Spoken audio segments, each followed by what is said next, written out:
Masjid Ciha yang berbahagia rahimakumullah wa azanillahu wa iyyakum jami'an.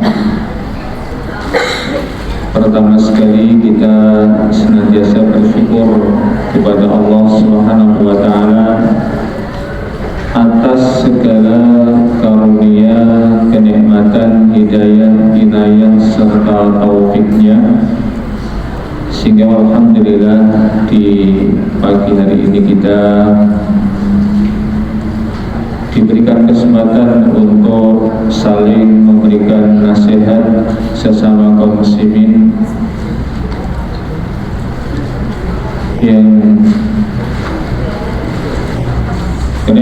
kenikmatan seperti ini senantiasa kita tunggu, kita nanti akan Allah Subhanahu wa taala berikan kepada kita di sepanjang kehidupan kita. Salawat beriring salam semoga senantiasa Allah limpahkan, Allah curahkan kepada panutan kita, suri tauladan kita, Nabi Agung Nabi Muhammad sallallahu alaihi wasallam,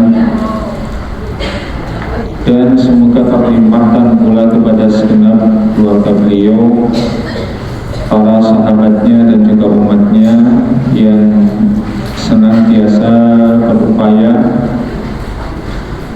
untuk terus mempelajari, kemudian nguri-nguri, kemudian mengamalkan di dalam kehidupan sehari-hari, dan berupaya mendakwahkan sesuai dengan kemampuan pribadi.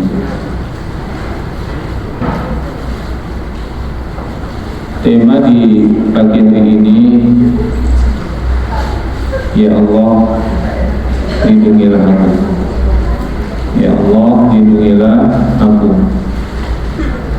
Dan nanti satu di antara permintaan perlindungan kepada Allah Subhanahu wa taala yang senantiasa kita minta adalah memohon perlindungan kepada Allah dari al-haram, dari kebingungan. Menimbang sudah banyak di antara kita, termasuk yang ngomong juga sudah lansia gitu ya. Jadi kita yang memperbanyak berdoa kepada Allah Subhanahu wa taala. Allah Subhanahu wa taala berfirman di dalam surat An-Nahl ayat yang ke-70. Wallahu khalaqakum summa yatawaffakum wa minkum may yuraddu ila ardhil umur likay la ya'lama ba'da ilmin syai'an innallaha alimun qadir. Allah Subhanahu wa taala adalah Zat yang telah menciptakan kalian, yang telah menghidupkan kalian, dan kemudian nantinya yang akan juga mematikan, mewafatkan kalian. Di antara kalian ada yang yuraddu ila ardhil umur, dikembalikan kepada ardhil umur, yaitu umur yang rendah, umur yang layaknya seseorang itu menjadi orang kecil lagi, agar dia mengetahui sesuatu dan kemudian tidak lagi mengetahui. Sesungguhnya Allah Subhanahu wa taala Maha mengetahui lagi Maha kuasa. Kalau kita melihat penafsiran daripada Ibnu Katsir rahimahullahu ta'ala di dalam ayat ini,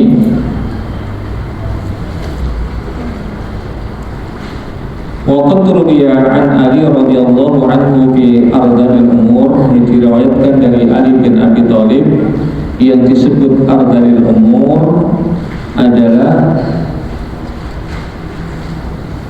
khamsun wa sab'una sanatan, 75 tahun. Kalau di tempat kita lansia berapa Bu? 60 ke atas.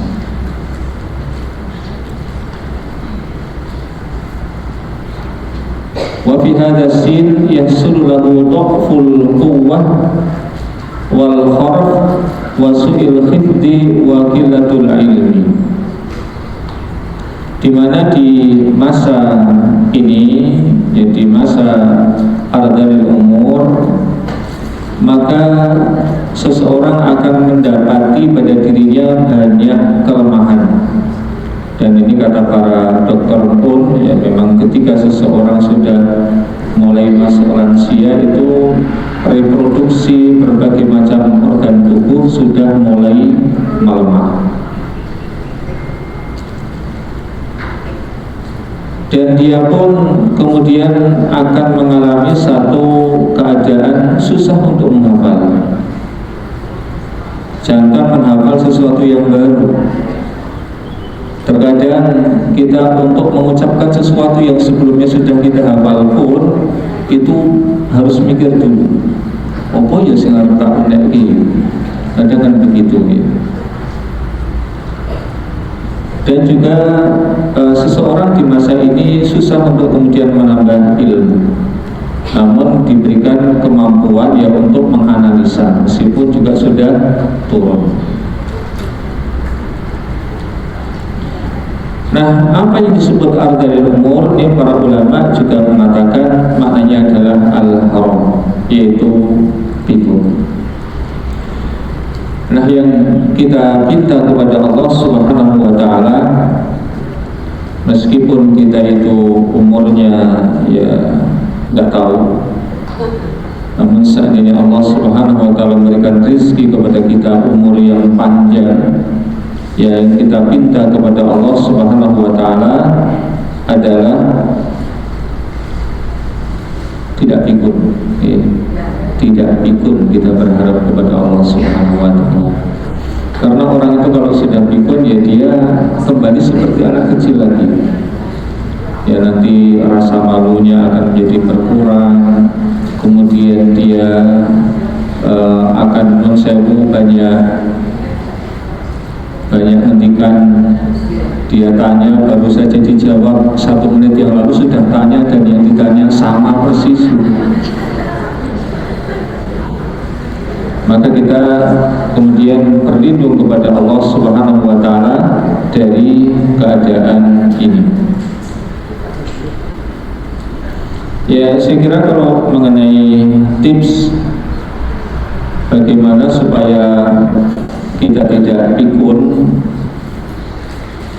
itu ada beberapa hal yang bisa kita gali dari para medis gitu ya.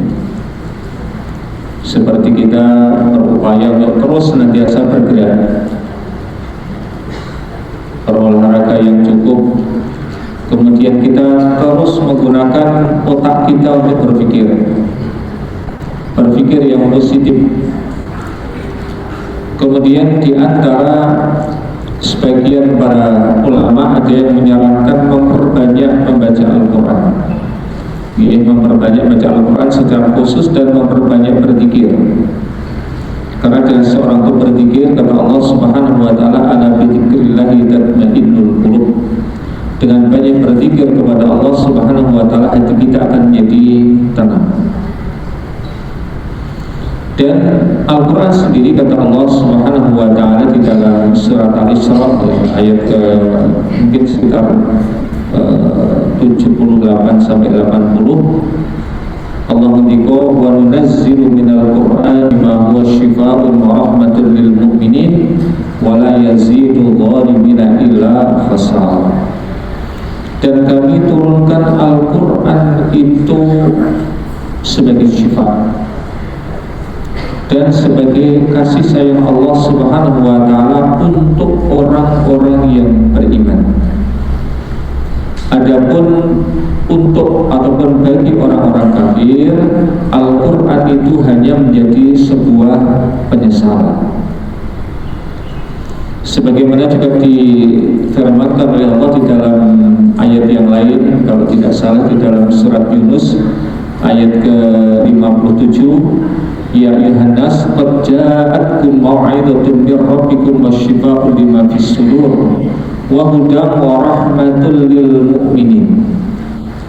sungguh telah datang kepada kalian peringatan Rabb kalian, wasyifa'un lima fis sudur, dan obat bagi berbagai macam penyakit hati.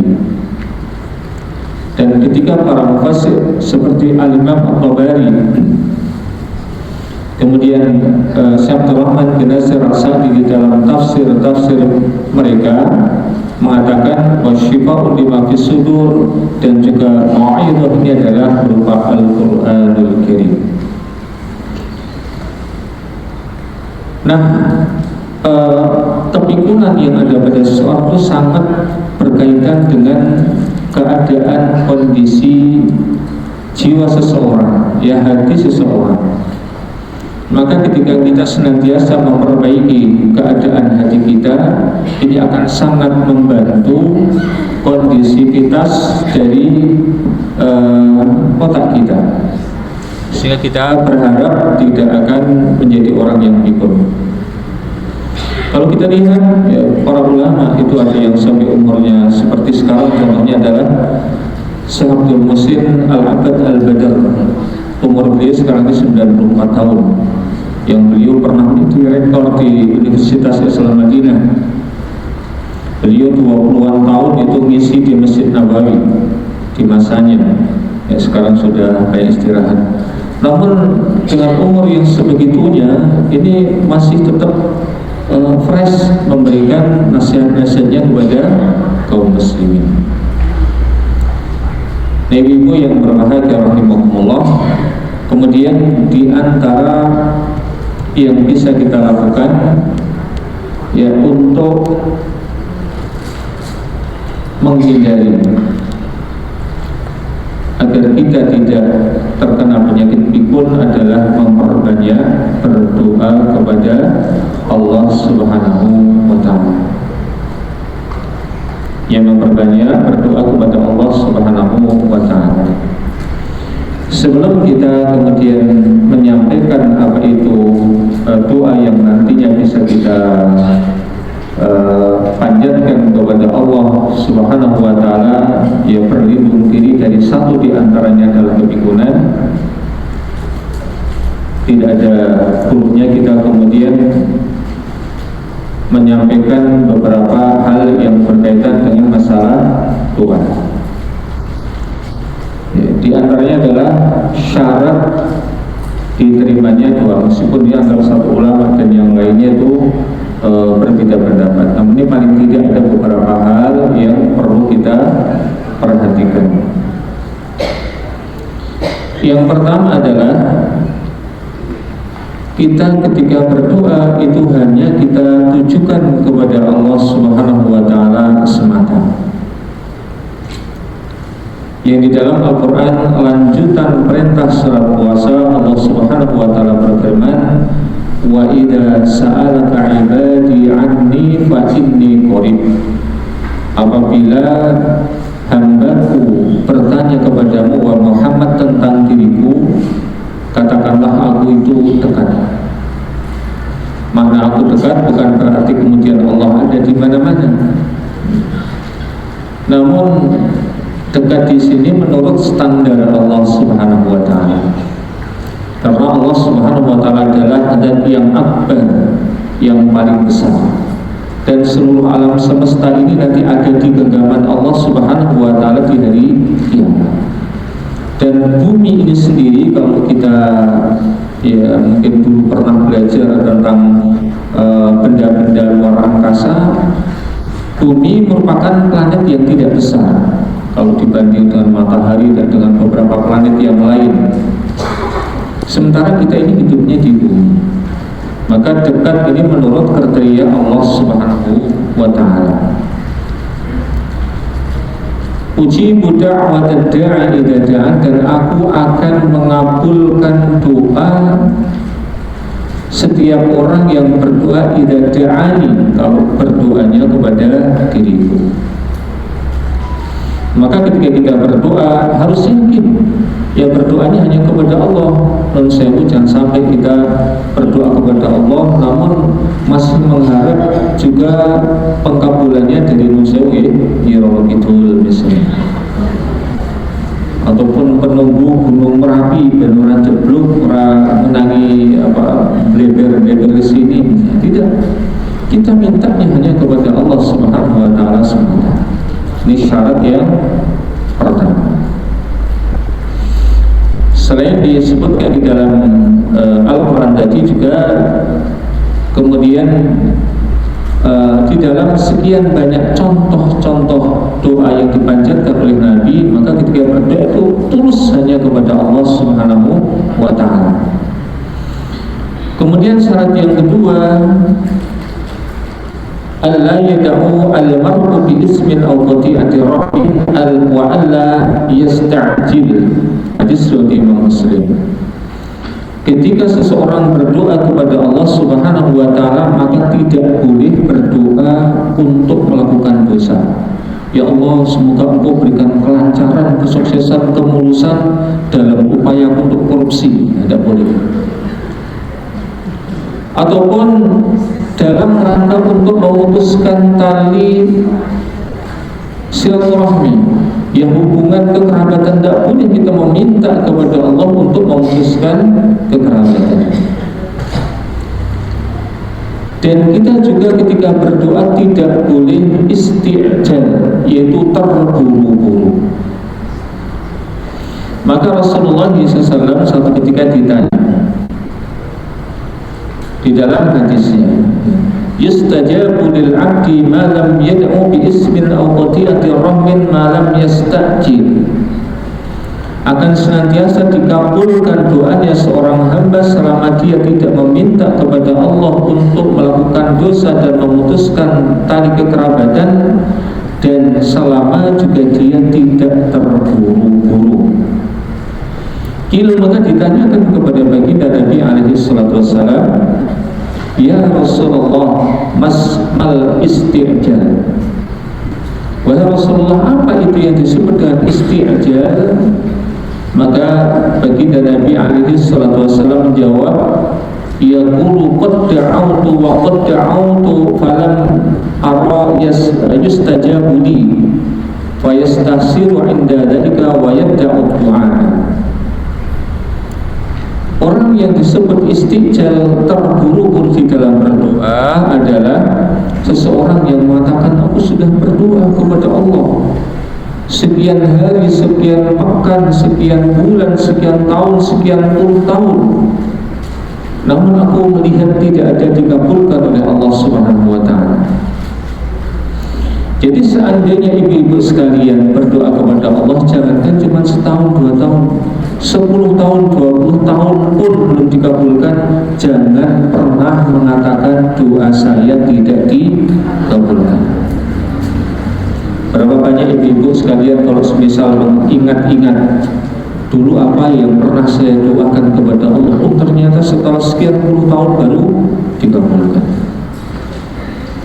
Di dalam Al-Quranul Karim, Allah Subhanahu wa Ta'ala mengabadikan di antara usaha Nabi Ibrahim untuk meminta keturunan. Ya Rabbi habli minas shalihin, Rabbi habli minas shalihin. Ya Allah, anugerahilah diriku berupa keturunan-keturunan yang saleh.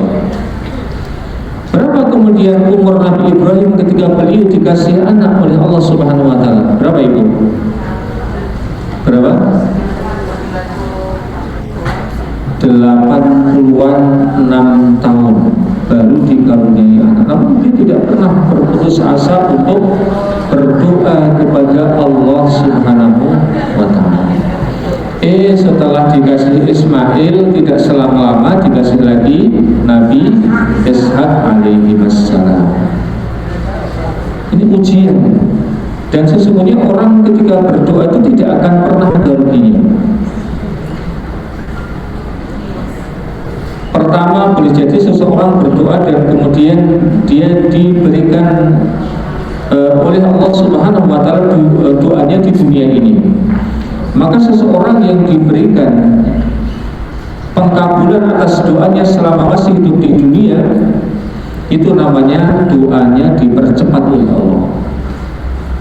Meskipun boleh jadi panjenengan nunggunya 20, 30, 40, 50 tahun, itu dalam pandangan Allah namanya masih mesti dipercepat. Karena pengkabulan doa dari Allah itu ada tiga, ya ada tiga. Sebagaimana yang disampaikan oleh Rasulullah di dalam hadis, saya terlupa perawinya, kalau tidak Ibnu Majah, Imam Tirmidzi, akan senantiasa dikabulkan doanya seorang muslim dengan satu di antara tiga pengkabulan. Yang pertama akan dipercepat dikabulkan, yaitu ketika kita masih hidup di dunia. Yang kedua, kita akan diselamatkan, disingkirkan dari malapetaka, bahaya yang senilai dengan apa yang kita minta. Misalnya, ya Allah, aku mohon kepadamu rumah yang seluas lapangan pesawat terbang, misalnya, entah nilainya berapa triliun. Kemudian Allah tidak memberikan, karena juga nanti repot ngurusnya gitu ya. Namun Allah selamatkan panjenengan dari mara bahaya yang logika manusia ketika seseorang mendapatkan musibah ini pasti akan hancur mati. Misalnya dengan cuma naik motor, tabrakan dengan kontainer, logika kita kan hancur kan ya. Namun Allah selamatkan, dilalai kita malah kepental, terbang jauh, jatuhnya ke tanah yang empuk, akhirnya kita pun selamat. Dan yang ketiga, kata Allah, pengkabulannya akan Allah simpan dan nanti akan Allah berikan di surga. Dan ini yang paling berharga sebetulnya, ya, karena pemberian di surga itu adalah pemberian yang tak ternilai harganya dalam hitungan kita sebagai manusia.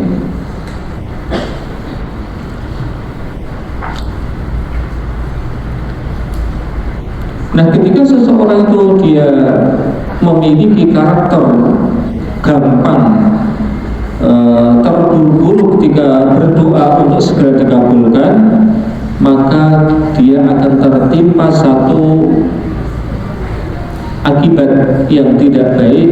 Maka dia pun fayastasiru inda dzalika, dia berputus asa dari rahmat Allah Subhanahu wa taala, wa yadda'u du'a, dan dia akan meninggalkan berdoa. Dengan kata lain, dia tidak akan berdoa lagi kepada Allah Subhanahu wa taala. Dan doa, kata Rasulullah SAW, adalah ibadah. Ya, ad-du'a'u wal ibadah. Doa itu adalah ibadah. Artinya ketika seorang itu berdoa dan belum dikabulkan, tidak ada ruginya, karena berarti dia terus melakukan ibadah kepada Allah Subhanahu wa taala. Dan boleh jadi ibu sekalian pernah mengalami satu keadaan bagaimana ketika sedang berdoa kepada Allah, meminta sesuatu yang sedang sangat dibutuhkan, hingga ibu pun sampai merengek-rengek, menangis kalau perlu di hadapan Allah. Ini menjadi amalan yang luar biasa, amalan yang bernilai tinggi di hadapan Allah Subhanahu wa taala.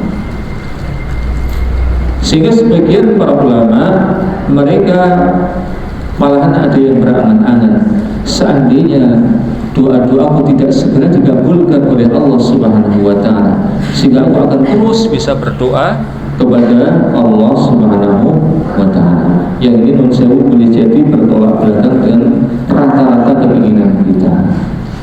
Kalau berdoa maunya segera dikabulkan, boleh juga. Kemudian yang ketiga, cuman kan memang beda ya kualitas kita dan para ulama. Ketika kita berdoa kepada Allah Subhanahu wa taala dengan biqul bin hadirin, dengan sepenuh hati, kalau kita berdoa kepada Allah Subhanahu wa taala, mungkinun bil ijabah, berkeyakinan doa kita akan dikabulkan oleh Allah Subhanahu wa taala. Wa yuhsinu dhanna bi rabbih, dan dia berprasangka yang baik kepada Allah Subhanahu wa taala. Maka ketika kita berdoa, jangan kemudian hati kita lalai. Kan sering kita banyak melihat ya, orang berdoa ataupun dia mengaminkan doa, namun lamunya sambil tengok kanan kiri. Dia jangan setengah urut dia. Snacknya isinya apa ya? ya susah doanya dikabulkan oleh Allah Subhanahu wa Ta'ala. Kemudian mukinun bil ijabah, dia harus yakin doanya kepada Allah akan diijabah. Janganlah kita berdoa namun doa Allah dikabulkan enggak ya, mau dikabulkan sama Allah enggak ya, jangan. Namun yakinlah doanya akan dikabulkan oleh Allah Subhanahu wa Ta'ala. Dan senantiasa berprasangka baik kepada Allah Subhanahu wa Ta'ala. Di dalam hadis riwayat Imam Muslim, baginda Nabi alaihi salatu wasallam bersabda, la yamutunna ahadukum illa wa huwa yuhsinu dhanna billahi azza wa jalla. Jangan sampai salah seorang di antara kalian meninggal dunia kecuali dalam keadaan berprasangka baik, kecuali dalam keadaan husnudzon kepada Allah Subhanahu wa Ta'ala. Dalam hal ini Rasulullah bersabda di dalam hadis yang diriwayatkan oleh Imam Tirmidzi dan Imam Hakim, yang semoga Allah merahmati beliau berdua, dan dihasankan oleh Imam Al-Albani rahimahullah taala dari sahabat Abu Hurairah radhiyallahu taala anhu. Dia mengatakan bahasanya Rasulullah sallallahu alaihi wasallam bersabda, ud'ullaha wa antum muqinuna bil ijabah wa'lamu anna Allaha la yastajibu du'aan min qalbin ghafilin lahin. Berdoalah kalian kepada Allah Subhanahu wa Ta'ala dalam keadaan yakin doanya akan dikabulkan. Dan ketahuilah sesungguhnya Allah tidak akan mengabulkan doanya orang yang hatinya lalai, doanya orang yang main-main, maka tidak akan dikabulkan oleh Allah Subhanahu wa Ta'ala. Ini syarat, ya, syarat ketika seseorang berdoa kepada Allah agar doanya dikabulkan. Adapun etikanya, adabnya sangat banyak. Seperti kita mengangkat tangan, kemudian kita memakan makanan yang halal, kemudian kita memilih waktu-waktu yang mustajab seperti di sepertiga malam yang terakhir, seperti di antara adzan dan iqamah, seperti di Masjidil Haram, seperti di Masjidil Nabawi, dan atau seperti ketika sedang turun hujan, ketika kita sedang terzalimi, maka banyak-banyak ya, berdoa kepada Allah Subhanahu wa Ta'ala. Di antara etika yang ada berdoa kepada Allah Subhanahu wa Ta'ala. Baik, kemudian kita masuk kepada doanya. Masuk kepada doanya. Yang pertama di dalam Sahih Al-Bukhari, di dalam Sahih Al-Bukhari dari sahabat Mus'ab ibnu Sa'ad dari ayahandanya, ya, dari ayahandanya. Dia mengatakan ta'awwadu bi kalimatin kana an-nabiy sallallahu alaihi wasallam yata'awwadu bihinna. Hendaklah kalian memperbanyak berlindung kepada Allah Subhanahu wa Ta'ala dengan beberapa kalimat yang diucapkan, dipanjatkan oleh baginda Nabi alaihi salatu wassalam di dalam berlindung kepada Allah Subhanahu wa Ta'ala, yaitu Allahumma inni, ya Allah sesungguhnya diriku, a'udzu bika, berlindung kepadamu, minal jubni, dari sifat pengecut, ya, dari sifat pengecut, wa a'udzu bika, dan aku berlindung kepadamu, minal bukhli, dari sifat bakhil. Bakhil itu kalau bahasa Jawanya itu pelit, medit, medidit, itu bakhil. Yang lebih parah dari bakhil ada, namanya sukh. Namanya sukh. Jadi suh itu jadi kalau orang bakhil itu dia iman untuk mengeluarkan hartanya sendiri, iman untuk membantu orang lain, iman untuk nyemplungi kotak infak misalnya gitu ya. Iman untuk membantu saudaranya sendiri, itu bakhil. Adapun suh yang lebih parah dari bakhil, dia menginginkan hartanya orang lain. Contohnya apa? Misalnya ibu-ibu sekalian yang sudah memiliki tabungan emas 85 gram. Ada ibu-ibu yang tabungannya 85 gram? Banyak. Kalau sudah menabung 85 gram emas atau uang yang senilai emas 85 gram, emas sekarang per gramnya berapa ibu? Apal banget nih, 2.800.000, tinggal mengalihkan 8 kali 85, ya sekitar mungkin 230-an juta, dan sudah mengendap selama 1 tahun, sudah mengendap ataupun bersemayam, tidak digunakan, tidak berkurang dari jumlah tersebut selama 1 tahun. Berarti ibu-ibu sekalian sudah berkewajiban mengeluarkan zakat. Nah, kalau kemudian tidak dikeluarkan zakatnya, maka namanya orang yang tidak mengeluarkan zakatnya, dia termasuk orang yang suh, memiliki sifat suh, yaitu dia menginginkan harta orang lain. Bukan sekedar ya enggan untuk mengeluarkan hartanya sendiri, namun dia menginginkan harta orang lain. Maka Allah Subhanahu wa taala berfirman di dalam surat apa ya? Surat At-Taghabun kalau tidak salah, wa may yuqanas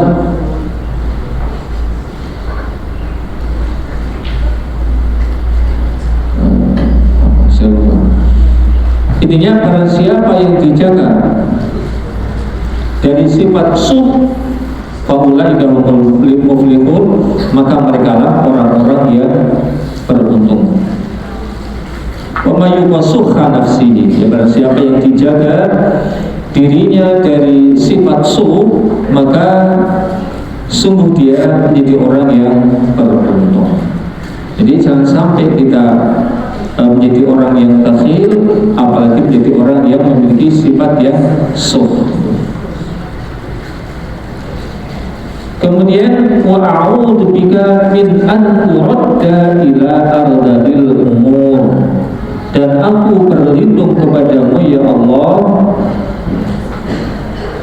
dari dikembalikannya kepada ardhil umur, yaitu kebingungan. Yang tadi penafsiran para ulama, ardhil umur adalah al-haram, yaitu kebingungan. Wa a'udzu bika min fitnatid dunya wa adzabil qabri, dan aku berlindung kepadamu ya Allah dari fitnahnya dunia, ya dari fitnahnya dunia. Dan yang namanya dunia itu sangat menggoda. Yang kata Rasulullah SAW, ad-dunya khadra, dunia itu hijau, yang bikin mata orang yang memandangnya itu terasa sejuk. Maka kemudian baginda Nabi SAW bersabda, fattaqud dunya wattaqun nisa, hendaklah kalian bertakwa kepada Allah Subhanahu wa taala dari fitnah dunia dan fitnah, mohon maaf, para perempuan. Dan kedua hal inilah yang menjadi penghancur orang-orang sebelum kita, orang Yahudi dan orang Nasrani. Maka mereka hancur gara-gara dua fitnah ini, yang mereka tanafasu ilaiha, mereka berlomba-lomba untuk mendapatkan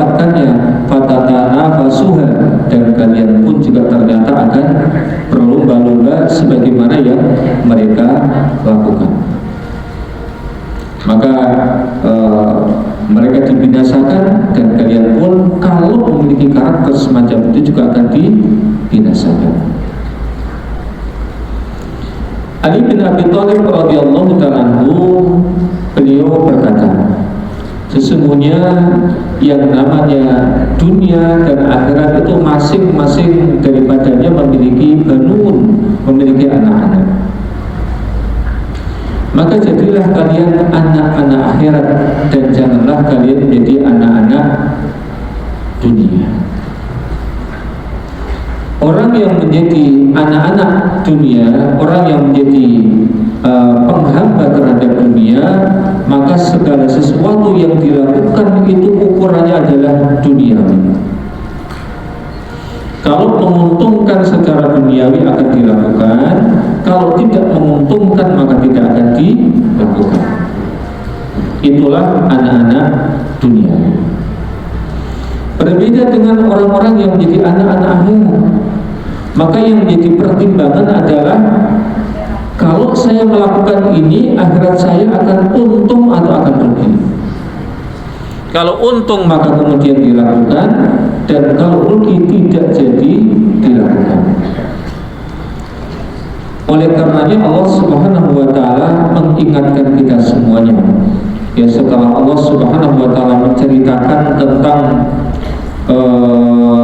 salah seorang manusia yang dia ini, kalau sekarang istilahnya ya triliuner gitu ya. Ya, bukan hanya miliarder tapi triliuner. Siapa kira-kira yang Allah ceritakan di dalam Al-Quran? Siapa kira-kira? Sinten? Korun. Di mana Korun itu termasuk umatnya Nabi Musa. Nabi Musa itu langsung berhadapan dengan 3 tipikal manusia yang luar biasa. Penguasa yang zalim, konglomerat yang bakhil, kemudian satunya lagi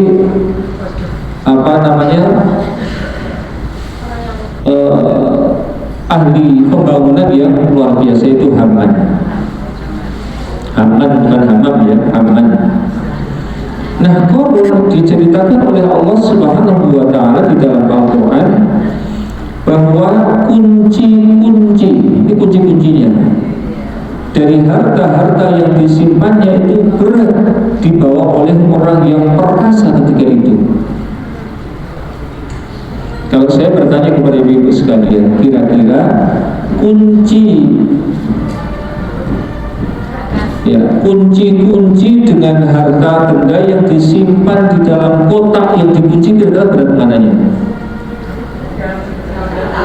Ini ada kunci kan dipakai untuk kunci, mungkin ada berangkas, ada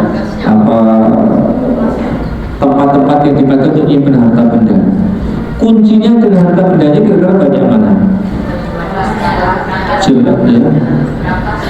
Kalau sekarang belum tentu ya, bisa berupa kertas berharga. Namun kalau ketika itu tidak, ketika itu wujud kekayaan adalah berupa emas. Ini kuncinya saja itu berat dibawa oleh orang yang perkasa ketika itu. Yang kurang lebihnya harta benda yang disimpannya tentu sangat banyak.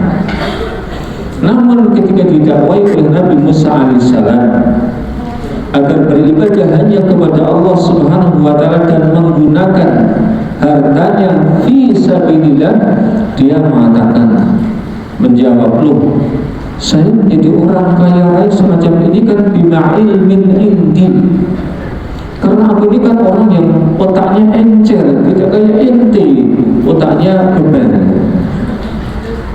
Dia jawabnya gitu. Dia tidak mau mentaati Nabi Musa alaihissalam. Maka sebagai balasannya kemudian Allah Subhanahu wa ta'ala menenggelamkannya dan beserta wabidarihi, beserta dengan tempat tinggalnya. Ya, beserta dengan tempat tinggalnya. Jadi dia tenggelamkan. Ini apa kalau di dalam ilmu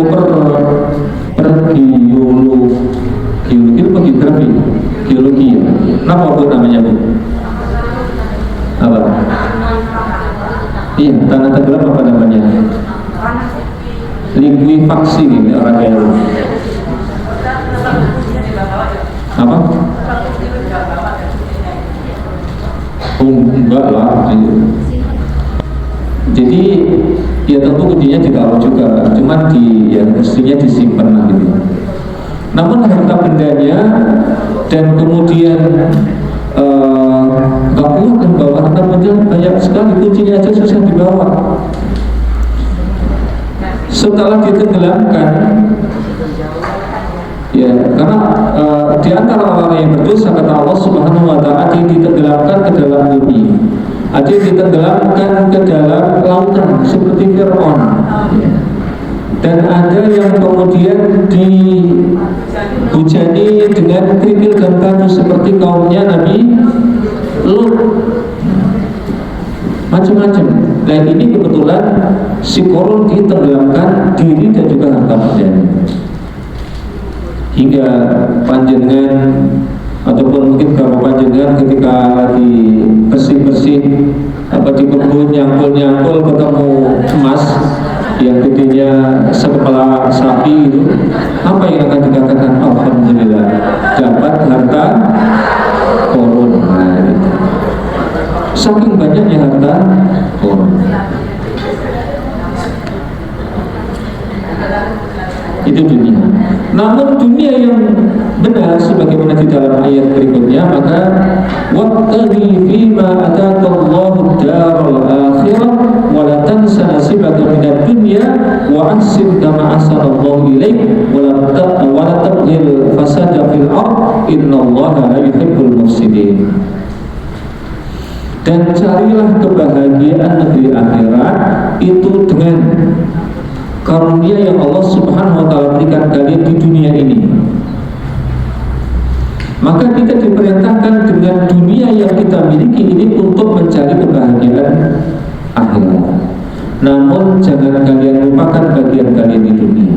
Para ulama menjelaskan apa bagian kalian di dunia, seperti makan yang enak, makan yang bergizi. Ya Rasulullah yang unjuknya unjuk susu, yang makan daging biasa. Tidak kemudian makannya maksimal tempe tahunya, tidak, kecuali kalau sudah takut sama daging ya lain perkara. Tahu tempe pun hanya direbus, ini keadaan ya, bukan. Tapi kita tidak kemudian melupakan bagian kita dulu ya, makan yang enak, termasuk diantaranya dalam mencari pasangan, memakai pakaian yang layak. Itu sesuatu yang merupakan bagian kita di dunia, dan dia silakan. Kendaraan silakan, boleh-boleh saja seseorang memilikinya. Namun jangan sampai itu semuanya menghalangi kita mencari kebahagiaan di negeri akhirat. Dan kita berlindung kepada Allah Subhanahu Wa Taala dari azab kubur. Ya, dari azab kubur. Azab kubur adalah satu di antara pertanda seseorang akan mendapatkan azab di akhirat. Maka seseorang yang mendapatkan kegembiraan, kenikmatan di kubur, maka ini adalah ibarat pemberitahuan awal dia akan mendapatkan kenikmatan di surga nanti. Maka orang yang jika dia mendapatkan azab di kubur, maka ini merupakan pemberitahuan nanti akan mendapatkan azab di neraka Allah Subhanahu Wa Taala. Dan azab kubur itu benar adanya. Sehingga di dalam banyak kesempatan Rasulullah mengajari kita untuk berlindung kepada Allah dari azab kubur. Semisal doa yang sebagian para ulama mengatakan wajib, sebagian mengatakan sunnah. Di dalam salat-salat kita sebelum salam agar kita berlindung, satu di antaranya adalah dari azab kubur. Allahumma inni a'udzubika min adzabil jahannam wa min adzabil qabri wa min fitnatil mahya wal mamati wa min syarri fitnatil masiihid dajjal. Banyak sekali Rasulullah mengajarin kita yang untuk berlindung dari azab kubur. Tadi apa Bu? Kita ulang ya. Allahumma inni a'udzubika minal jubni wa a'udzubika minal bukhli wa a'udzubika min an uradda ila ardhil umuri wa a'udzubika min fitnatid dunya wa adzabil qabri. Di dalam doa ini ada 5 permintaan kita kepada Allah Subhanahu wa taala. Allahumma inni a'udzubika minal jubni wa a'udzubika minal bukhli wa a'udzubika min an uradda ila ardhil umuri wa a'udzubika min fitnatid dunya wal adzabil qabri wa adzabil qabri, bukan wal adzab, akan tapi wa adzabil qabri. Ya Allah, aku berlindung kepadamu dari pengecut, sifat pengecut, dari sifat bakhil, dari dikembalikannya kepada kepikunan, ataupun dihidupkan dalam keadaan kepikunan. Aku berlindung kepadamu dari fitnah dunia dan azab kubur.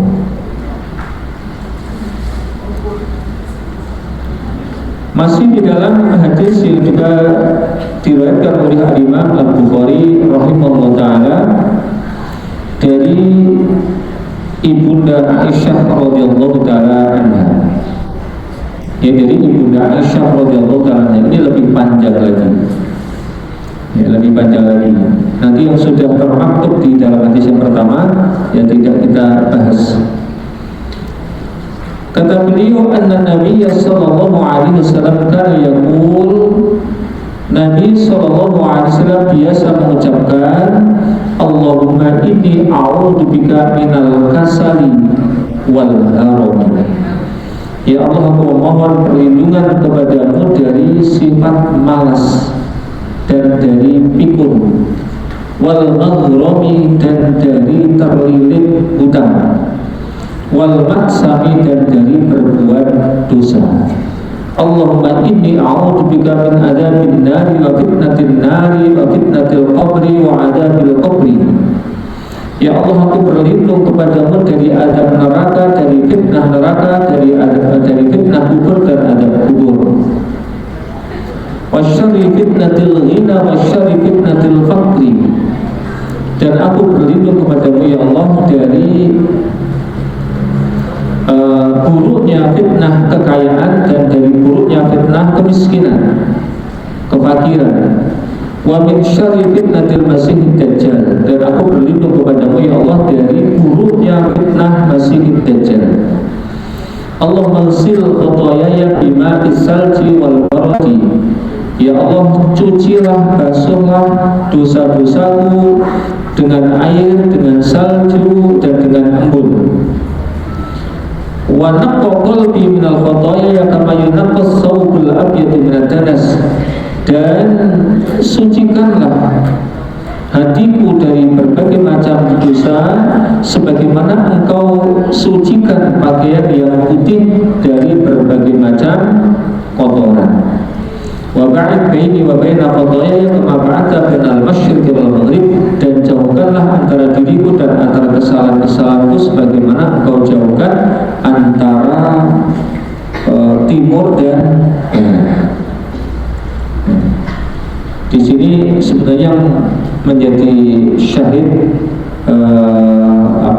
menjadi pokok doa kita adalah pada al-haram. Itu ada pada al-haram. Ini jadi lebih panjang dari yang pertama tadi. Yang penting yang pertama tadi lah, pokoknya dihafalin. Yang pertama tadi dihafalkan. Ya, sedikit di sini ada al-maghram, terlilit hutang. Kata Rasulullah SAW, orang itu kalau sudah terlilit hutang, kalau ngomong dia berdusta. Orang kalau sudah terlilit hutang, ya, itu kalau ngomong maka akan berdusta. Semisal, sebetulnya maaf ya Bu, sebenarnya kemarin itu sudah saya mau kembalikan, tapi qadarullah ini anak saya itu sakit, padahal tidak digunakan untuk obatinnya. Memang anaknya sakit, tapi tidak untuk itu. Terus nanti janji lagi pekan depan ya Bu, nanti ada lagi alasan. Kemudian doa yang lain dari Imam Bukhari juga, Allahumma inni a'udzubika minal kasali wal harami wal maghrami wal maksari. Allahumma inni a'udzubika min adzabil nar wa fitnatil nar wa fitnatil qabri wa adzabil qabri wa syarri fitnatil ghina wa syarri fitnatil faqri wa syarri fitnatil masiihid dajjal. Agak-agak mirip dengan yang di atas tadi. Jadi baik kekayaan ataupun kemiskinan masing-masing ada keburukan. Maka kita berlindung kepada Allah. Keburukan yang paling bahaya menimpa orang yang kaya apa? Sombong. Kemudian keburukan yang akan menimpa orang yang fakir apa? Ada yang dinamakan dengan hadis, namun ini hadisnya lemah ataupun bahkan palsu. Kadal fakru kufran, hampir kefakiran itu dekat dengan kekufuran. Ya, ini diantara yang bahaya meskipun kita tidak berdalil dengan hadis yang lemah. Yang sangat bahaya dari kemiskinan itu adalah murtad. Betapa banyak saudara kita yang hanya karena sewu sekotak Indomie ataupun Super Mie bisa pindah agama. Andai pun ada orang yang pindah agama karena jabatan, tetap itu tidak ada bandingannya, tidak bisa dibandingkan dengan nilai agama Islam. Allah Subhanahu wa taala berfirman, "Wa may yabtaghi ghairal islami dinan falan yuqbala minhu wa huwa fil akhirati minal khasirin." Barang siapa yang memeluk agama selain agama Islam, maka seluruh amalnya tidak akan diterima oleh Allah Subhanahu wa taala. Dan di akhirat kelak dia menjadi orang-orang yang merugi. Maka tidak ada nilainya. Bahkan seandainya dunia ini semuanya dipakai untuk membeli agama, itu sebenarnya tidak iman. Namun terkadang orang rela menjual agamanya hanya dengan sekotak Indomie ataupun sebungkus rokok mungkin waliyadzubillah.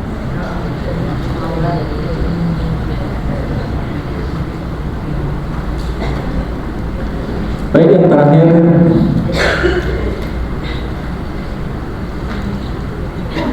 ini riwayat Imam Muslim. Kalau yang tadi yang tiga ada dalam Bukhari, riwayat Imam Muslim. Allahumma inni a'udzubika minal ajzi wal kasali wal bukhli wal harami wa adzabil qabri. Allahumma ati nafsi taqwaha wa zakkaha anta khairu man zakkaha anta waliyuha wa maulaha. Allahumma inni a'udzubika min ilmin la yanfa' wa min qalbin la yakhsha' wa min nafsin la tashba' wa min da'watin la yustajabu laha. Rawahu Muslim. Yang ketiga di atas, ya Allah, sesungguhnya aku berlindung kepadamu dari al-ajiz, yaitu dari ketidakmampuan, wal kasal, dan dari malas, wal bukhli, dari pelit, wal harami, dari pikun, wa adabil qabri, dari adab kubur. Allahumma ati nafsi taqwa, ya Allah, berikanlah kepada jiwaku ini ketakwaannya, dan sucikanlah jiwaku karena Engkaulah zat yang paling bisa mensucikan jiwa. Engkaulah pemilik dan Engkaulah penguasanya. Ya Allah, sesungguhnya aku berlindung kepadamu dari ilmu yang tidak bermanfaat. Ilmu yang tidak bermanfaat mencakup dua hal. Ilmunya sendiri memang tidak bermanfaat. Contohnya apa ilmu yang tidak bermanfaat? Ilmu yang zat ilmunya tidak bermanfaat, ilmu apa? Ilmu sihir yang kita diharamkan untuk mempelajarinya. Yang kedua dikatakan ilmu tidak bermanfaat manakala kita memilikinya namun tidak bisa mengamalkannya. Nah, kita berhitung dari dua-duanya. Dan dari jiwa yang tidak pernah merasakannya, ya dari jiwa yang tidak pernah merasakannya dalam konteks keduniaan. Kita ini sudah diberi segala sesuatu, masih aja kurang, masih aja kurang. Dan itulah karakter manusia. Kata Rasulullah di dalam hadis riwayat Imam Muslim, "Lau anna li ibni Adam wadiyan min dhahabin ahabba ilaihi an yakuna lahu wadiyan wa la tamla'u fahu ila turab." Seandainya manusia itu sudah memiliki satu lembah berupa emas. Di sini mana lembah yang paling dekat? agak jauh ke sana. Kira-kira kalau diisi emas itu muat berapa puluh ton, berapa ratus ton? Udah banyak ribuan ton lah di situ. Ini kata Rasulullah, seandainya manusia sudah memiliki ribuan ton, bahkan puluhan ribu ton berupa emas, dia menginginkan untuk bisa memiliki 2 lembar. Dan tidak ada yang bisa menghentikan keinginan kerakusannya manusia terhadap dunia, kecuali kalau manusia mulutnya sudah dipenuhi dengan tanah, alias mati, baru puas dia. Nah, kita berlindung dari sifat yang semacam ini kepada Allah Subhanahu wa Ta'ala. Dan dari doa yang tidak dikabulkan. Jadi tadi pengkabulan doa ada 3. Ya, selain itu ada yang tidak dikabulkan. Namun doa itu dikabulkan berupa 3 hal yang tadi sudah kita sampaikan. Maka yang bisa kita sampaikan di pagi hari ini, ya, semoga bisa kita ambil faedah manfaatnya. Ya, marilah kita sama-sama memperbanyak berdoa kepada Allah, memperbanyak berzikir, kemudian memperbanyak baca Al-Quran, apalagi sudah mendekat dengan bulan Ramadan. Kita senantiasa berupaya untuk menghafal. Kalau perlu menghafal Al-Quran mungkin, meskipun cuma sedikit tidak masalah. Memang kalau kita disuruh hafal banyak susah. Saya yakin, saya sendiri merasakan ya, ketika udah lansia itu menghafalin juga susahnya bukan main.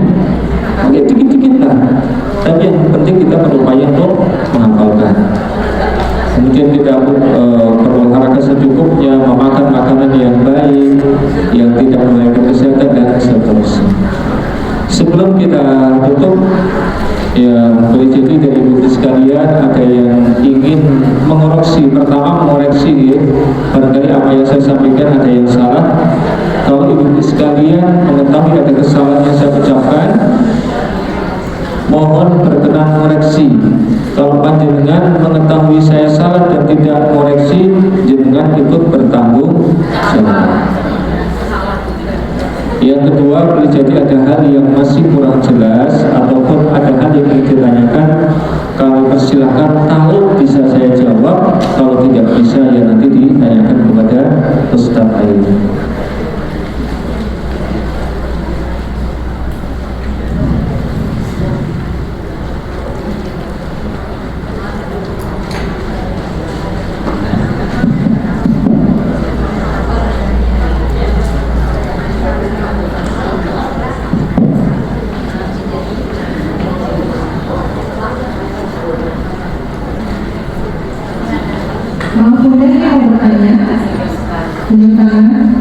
Kasih linknya.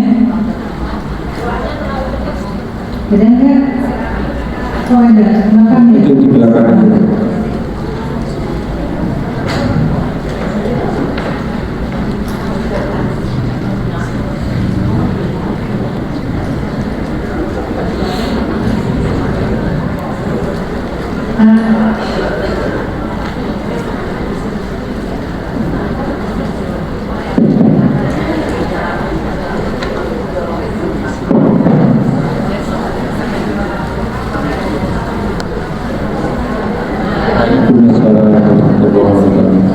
Mungkin putrinya habis. Ustaz, saya mau bertanya. Saya punya kerabat. Kalau punya kerabat, punya saudara, tapi sikapnya itu kalau malah sering rasani siapa lah. Saya itu kan tidak nyaman. Kalau ibadah itu kan kalau enggak kan banyak ibadah itu akhirnya untuk sementara waktu biasanya saya blok karena istilahnya kan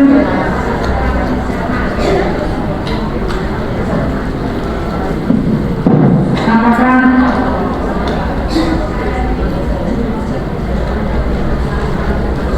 ya, kurang lebih insya Allah sudah saya tangkap ya. Jadi minta solusinya, Ustaz. Jadi sikapnya baik atau tidak dan minta solusinya. Ya. Yang pertama makna ghibah dulu ya. Dan kata Rasulullah SAW, ghibah adalah dzikruka akhaka bima yakrah. Anda menyebut-nyebut saudara Anda yang tidak dia sukai. Menyebut-nyebut tentang sesuatu yang ada pada saudara panjenengan, saudara kita, sesuatu yang tidak dia sukai. Kalau kita ngesewu gibahnya gibai orang non, ya, mau Buddha, mau Hindu, menasihkan yang lain, kita tidak apa-apa. Namun yang tidak boleh kita menyebut-nyebut sesuatu tentang saudara kita yang tidak dia sukai, maka tidak boleh. Dan bagaimana kemudian ketika ya ada saudara kita sendiri, kerabat kita sendiri mungkin gitu berkomunikasi dengan kita entah via WA ataupun yang lainnya, namun isinya cuma ghibah, isinya cuma menggerendengi, maka jawab saja ataupun sampaikan saja pepet, nun sewu, ini hati saya ini ya, sepertinya sudah tidak mampu menampung semacam ini, maka alhamdulillah saya belum dulu. Berarti enggak kira-kira gitu. Ya intinya pokoknya sampaikan alasan sehingga ya nomornya di apa namanya di blok, nomornya dikeluarin. Nah, kalau dikeluarin nanti pasti bisa namun di blok saja. Saya pun juga demikian. Pernah ya ada di satu grup gitu, di satu grup cuman isinya di situ bikin hati ini panas, isinya banyak tengkarnya, maka saya pamit baik-baik, mohon maaf, grup ini tidak akan berkurang kemanfaatannya tanpa saya, maka saya lebih baik keluar. Diingatkan ya, cari alasan yang sekiranya tidak menyakitkan hati, intinya untuk ya di blok saja nomornya. Ada ini dulu, di sini dulu.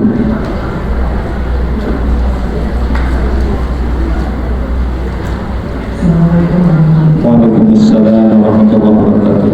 Seperti Ustaz tadi mantau, kalau salah satu perkabungan doa itu antara azan dengan iqamah, apakah itu berlaku untuk kita sebagai perempuan yang sebenarnya sholat di rumah? Ada kita mungkin ada fobia, kemudian apakah kita juga bisa menunggu iqamahnya sampai kita berdoa? Berlaku nggak di masjid maupun di rumah? Terima kasih. Ya, terima kasih kembali. Tetap masuk karena di situ tidak dibatasi. Yang Rasulullah dakwatul Allah, ada doa yang tidak ditolak oleh Allah Subhanahu wa taala, itu bainal adzanain, yaitu doa yang dipanjatkan di antara dua adzan. Maknanya dipanjatkan di antara adzan yang kita kenal dari adzan dan qomat, yang juga disebut dengan adzan, karena kedua-duanya adzan itu maknanya adalah iklan, maknanya adalah pengumuman. Maka yang dipanjatkan di antara keduanya ini termasuk di antara para perempuan. Ya, meskipun sholatnya di rumah tidak mengapa. Akan ini berarti menunjukkan seorang perempuan yang perhatian dengan waktu sholat. Karena biasanya kalau di rumah kan cuek ya, mau adzan ya cuekin saja. Saya waktu sholatnya kan di rumah. Kalau ada para ibu sekalian yang bisa memanfaatkan waktu semacam ini menunjukkan perhatiannya dengan waktu-waktu sholat, maka bisa dipanjatkan dulu. Jadi ada begini di sebelah kanan di sebelah kanan ini.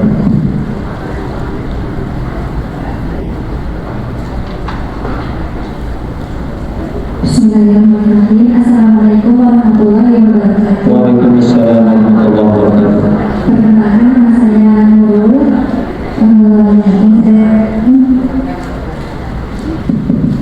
Bagaimana ya Ustaz cara meyakinkan diri sendiri agar doanya pasti akan dikabul oleh Allah? Karena selama ini saya itu merasa kok lama ya terkabulnya doa yang saya tanamkan itu.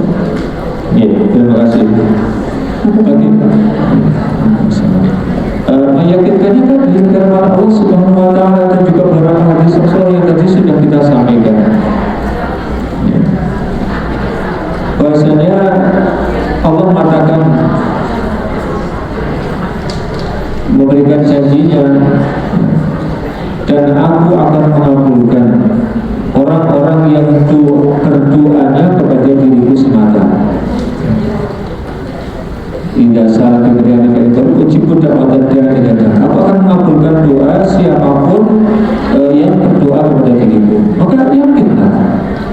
Cuman yang menjadi problem tadi, bukan problem, yang menjadi apa ya istilahnya, yang jadi opsi perkabulan Allah kan ada 3. Boleh jadi dikabulkan sesegera mungkin. Maksud segera selama kita hidup di dunia ini, entah berapa tahun, berapa puluh tahun, itu berdoa beberapa hari ya. Jadi jangan kemudian, ini bahaya kalau kemudian sampai mengatakan kok doa segera dikabulkan, jangan. Berapapun lamanya, jangan sehari 2 hari. Kayak tadi Nabi Ibrahim sampai umur 80 tahun baru dikaruniai anak, berpuluh-puluh tahun. Ataupun kita akan disingkirkan dari sesuatu hal bahaya yang setimpal ataupun yang sebenarnya apa yang kita minta, atau nanti akan diberikan oleh Allah di akhirat, maka pasti dikabulkan yang dikabulkan oleh Allah Subhanahu wa ta'ala. Dan juga sekian banyak hadis Rasulullah menyampaikan kepada kita, yustajabu li muslim, yustajabu li rajulin, ya, akan senantiasa dikabulkan doanya seseorang muslim, doanya seseorang. Ini adalah jaminan dari Allah Subhanahu wa ta'ala melalui lisan Rasulullah SAW. Kenapa kita tidak yakin? Maka kita harus yakin. Cuman ya jangan kemudian makna pengkabulan doa itu harus dikasih dalam waktu yang kita minta. Saya minta sekarang, maunya besok dikasih. Saya minta sekarang, kemudian harus diberi apa yang wujud yang kita minta. Ya jangan seperti itu. Karena tadi ada 3 opsi pengkabulan doa dari Allah Subhanahu wa ta'ala. Atau begitu? Saya tanya boleh ya Ustaz? Jadi sebagai seorang ibu pasti mengharapkan anak-anaknya menjadi anak yang soleh dan solehah. Nah kebetulan saya tuh suka tiratin anak saya kalau malam. Jadi kalau sampai sholat malam ada tirakat yang saya khususnya untuk anak saya. Jadi tirakatnya dengan doa-doa untuk Ustaz. Jadi saya sebut nama anak saya dengan dirinya, lalu saya baca 30 sama baca Al-Masrah, lalu doa-doa seperti doa Nabi Ibrahim dan doa Nabi Muhammad dan doa-doa lainnya yang khusus untuk anak-anak. Nah hal itu apakah boleh, apakah baik, dan apakah maksudnya tidak meminta kepada siapa, meminta kepada Allah. Jadi karena kan penjagaan anak-anak kalau di kala siang itu kan saya kebetulan ibu rumah tangga yang dari kecil itu ngurus anak besar. Jadi anak tidak diurus oleh pengasuh. Jadi sekarang anak saya sudah kuliah, itu kan pantauan saya sekarang agak susah gitu loh Ustaz. Kalau waktu masih sekolah itu kan antar jemput saya masih full, anak-anak di sekolah selalu aman karena dengan gurunya. Nah tapi kan di saat anak saya kuliah ini kan pergaulannya sulit untuk saya jangkau lagi. Nah makanya saya usaha, saya tidak doa gitu Ustaz di 2/3 malam sampai sholat maghrib gitu. Itu gimana Ustaz? Ini yang ditanyakan apanya? Tirakat itu apa boleh gitu maksudnya? Doanya kayak gitu maksudnya kan kalau dulu ini baru saya lakuin semenjak anak saya kuliah. Jadi kan saya pantauan anak-anak di kelas itu sulit. Jadi saya mau doa aja, doa khususnya saya kirim untuk anak saya itu gimana, apa boleh apa bertentangan gitu. Pertama, kalau doanya selain doa-doa tadi yang dilarang maka boleh-boleh saja. Kita mau mendoakan apapun maka diperbolehkan. Kemudian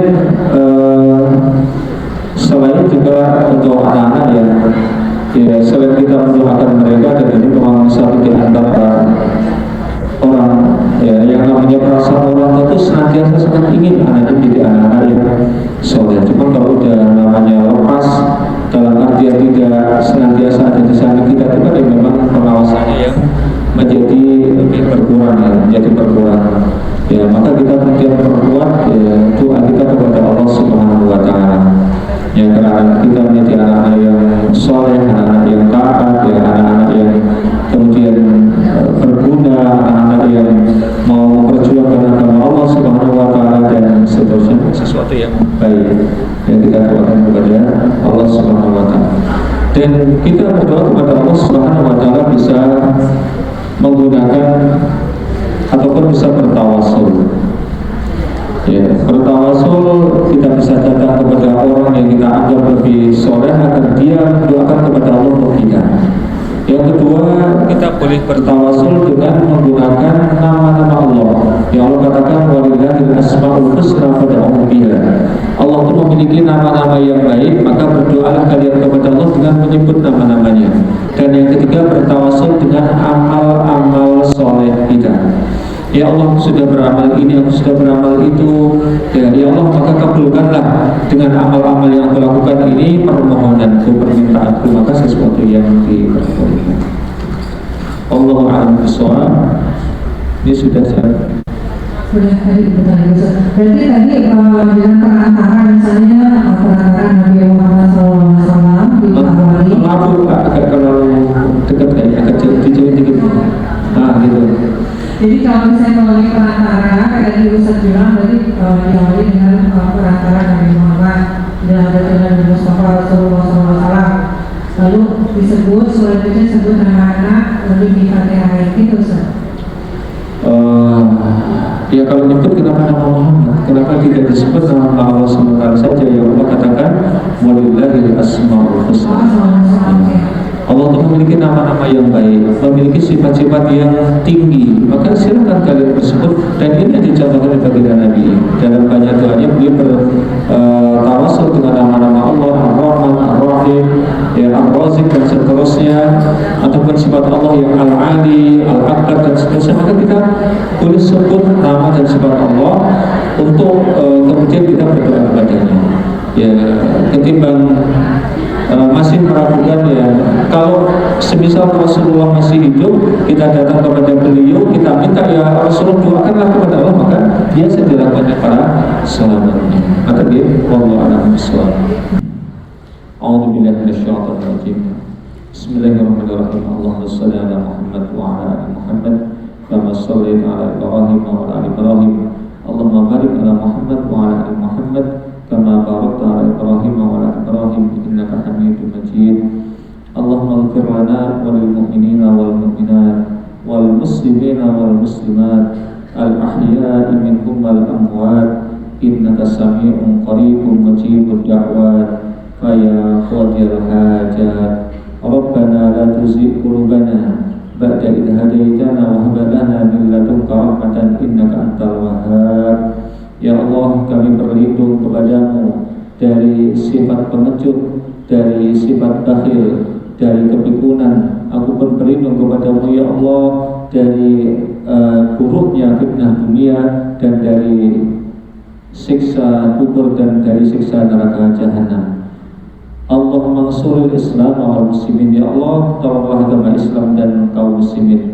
Allahumma ansur ikhwanana al-muslimin al-mustad'afina fi Suriah wa fi Rohingya wa fi Uyghur wa fi Filistin, khususan fi Gaza wa fi Indonesia.